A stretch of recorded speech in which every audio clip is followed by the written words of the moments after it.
Yo, this movie Carter was fucking madness. So it's about 2 hours long, and the disorientation with the camera angles is what makes this movie fucking insane. So you got these 8 guys with glasses on, they're about to get off this bus. They get to this room, they got guns drawn on this dude, who goes by the name Lee Carter. So when they wake him up, he has no memory of anything, but they're accusing him of having this doctor by the name of Dr. Hoon. But he still don't know what's going on. So then they show him a video of him and Dr. Hoon in the same spot, basically having him kidnapped and whatnot. But then he strips off his sheets, there's like blood on the sheets, and then there's blood going down this little hallway into the closet. So are we thinking to ourselves, is Dr. Hoon in the closet? Turns out it's just blood in there and a jacket, and the phone starts ringing in the pocket. Then he starts talking to this lady by the name of Hina. He tells her to hand over the phone to one of the executors. Next thing you know, her head explodes and everybody's getting duffed. We're like, what the fuck?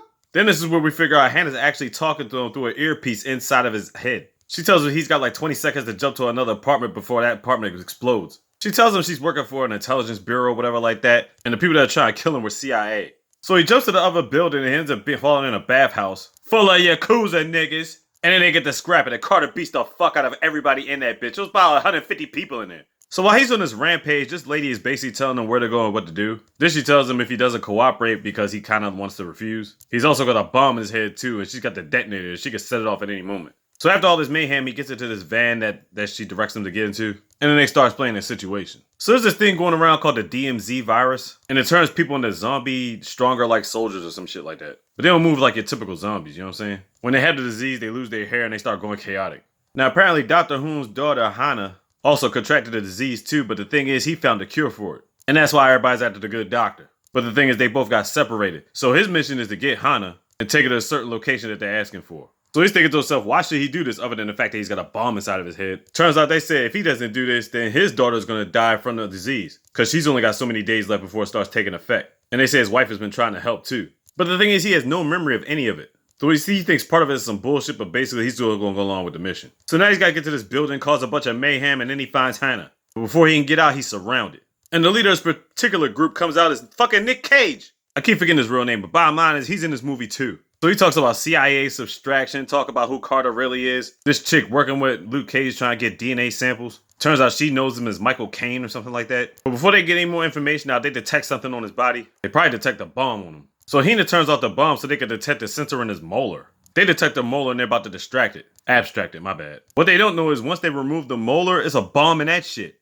They take the molar out, blows up most of them niggas. Carter gets back up. He's back on his mission with Hana. And then they take it to the streets. So he gets Hana in his back alley, right? He gets some phone call talking about his real name is Michael. And the chick that was with Luke Cage is actually the one that's sending the text messages. She sends this video about Carter playing on the piano and she's like in the background and shit. So Hina's trying to get him back over to catch this taxi. But the chick that texted him wants them to get on this 905 bus. Confusingly to Hina, he gets on the 905 bus. Once they're there, the chick hops on the bus and talks about, you're Michael Bain, blah, blah, blah, blah. Tries to get him all this other random information. Now apparently, as it turns out, Carter was actually a CIA spy. The reason why he had an American name at the time is because he was working with North Korea and America. Pretty sure it had something to do with the virus, right? But before she can finish telling him, she gets shot in the arm, and Carter and Hana gotta get off the bus. Here we get the bike chase scene. That shit is insane. I can't even describe to you in words how these scenes go. It's freaking ridiculous. So basically, after all this mayhem, they end up getting to this airport. So you think they got a moment to breathe and feel safe on the airport, right? They get treated, get changed of clothes and whatnot. Now keep in mind, they already took off at this point. Most of the people in the plane from North Korea, but some of them from South. And then you got this media personnel with cameras on the plane. So because of that, it's supposed to feel more safe, right? Yeah. Next thing we know, we hear a little bit of rumbling, so they go in the cockpit. The pilots are all fucked up, bloodshot. I don't know why. Apparently it came from the coffee somebody gave them. Bottom line, the pilots might be infected, so that's a problem. Then apparently Hana gets kidnapped by one of the nursing staff. Carter goes to find them. They had the epic beef in the battle. Hana gets out of the cockpit, and all of a sudden, there's an explosion in the back. I'm like, what the fuck? Other niggas getting murked on the plane. Next thing we see, we go back to the bottom of the plane. There's a hole in it. And Carter's been hanging onto the outside of the plane the entire fucking time while all this shit was jumping off. The fucked up nursing assistant ends up taking Hana and they about to go skydiving. They jump off the plane. Carter's got to let go of the plane before it explodes. And then we get the skydiving scene.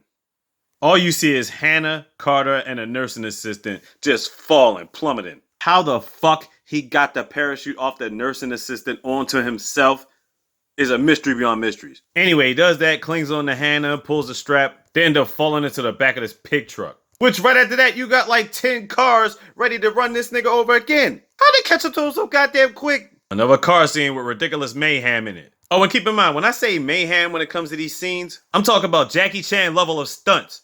Now these stunts legit, I don't know, I gotta look at the making of it. But some of them look fucking impossible. So anyway, they get through those fools and they end up making it to this waterfall. All they want to do is rest up and drink some fucking water. Turns out these infected motherfuckers been in the water. Now they gotta get away from these niggas. They end up getting to this bridge, and we all know, in action movies like this, niggas do not make it across bridges. Halfway through, after shooting a bunch of infected niggas, the bridge fucking collapsed, of course. They survived this shit somehow. Oh yeah, my bad, they clinged onto the other side of the bridge. They gotta climb up. Meanwhile, infected motherfuckers are from the top part of the other side are dropping down. Then just as sure as he's pretty much out of bullets, the cavalry comes. Got a bunch of North Korean niggas shooting all these infected niggas. Led by Hina, the lady he's been talking to the entire movie. Carter hands over Hana to the troops, and she sits him down in the chair and they extract the bomb out of his ear. Now they're about to put the BD-7 in the back of his head so he can regain his memories.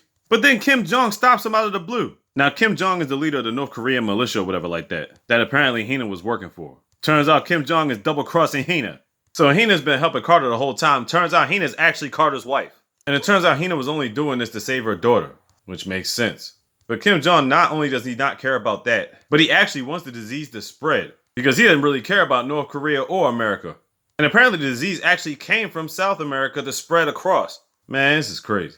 So the crew of kidnapped Carter, they're about to dump him with the rest of these bodies. A bunch of infected bodies by this bottom of this ravine. But when the crew lit the bodies on fire, apparently they spazzed out, jumped up the ravine, and started murking off on the daggone North Korean crew. Carter makes it out alive and done deals niggas. So he steals his truck, he ends up finding the base. Now he can still hear Hina having a conversation with Kim Jong. So now he knows the situation, he's got to save Hina, Hana, and his daughter. So they go on a spot, cause all this mayhem. They find their daughter who was turning and they give it an antidote. Then we get to like the middle of the facility and through the windows there's a bunch of infected dudes that are locked off in rooms. Then we find Dr. Hun there, he's still alive and they gotta get him out of there too. He was just there with a bunch of researchers. More mayhem ensues and they finally get all the boys out of there. So now him and his wife, the kids, and Dr. Hun are all in this Jeep. He gives him the BD-7 and now he gets his memories back. Now it turns out we get this flashback. Now we get this flashback to Hina, Carter, and them working for Kim Jong the entire time, right? Now the thing was at this point he was supposed to go to America, but Kim Jong didn't want him leaving because he knows too much. So to make sure he didn't tell, he personally injected their daughter with the infection.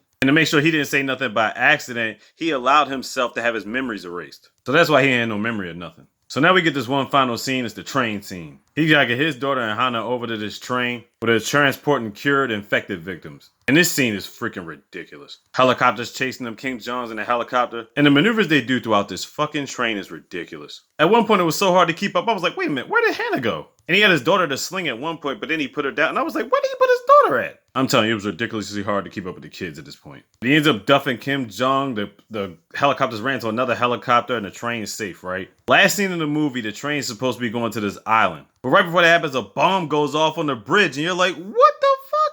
Looks like everybody's about to tumble over and that's the end of the movie. I'm like, are you serious? All I can say is Carter is insanity. But check it out anyway.